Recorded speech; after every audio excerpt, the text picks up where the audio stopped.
So ayan, nandito tayo ngayon sa Kamayakos guys. Ayan. Papahinga lang tayo ng konti kasi anong oras na? Pasado alas 11 na, guys. Ayan, 11:30. So ayan, 11:30. So, matirik na yung araw. Pero masarap pa rin kasi mahangin. Hindi tulad dun sa bahay guys. Tirik na tirik yung araw dun. Tapos ang init ng singaw galing sa yero. Tapos yung singaw ng electric fan mainit din.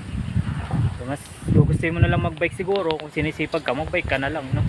Kasi malamig yung hangin. Dito mahangin pa dito, papahinga lang tayo guys. Tapos bababa tayo ng sisito. Saglit lang tayo dun. Total nandito naman na tayo eh. Tanghali din naman na. So yun.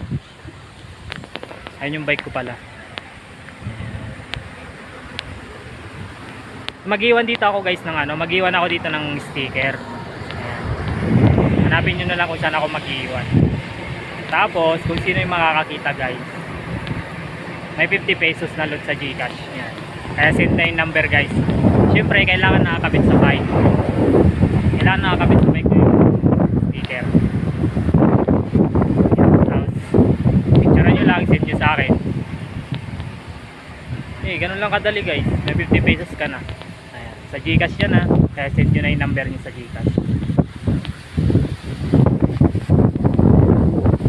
PM nyo lang ako guys pag nakita nyo. Para i-send ko sa inyo yung GCash number ko. Sayang din yun, 50 pesos rin yun. Nakita lang tayo mamaya.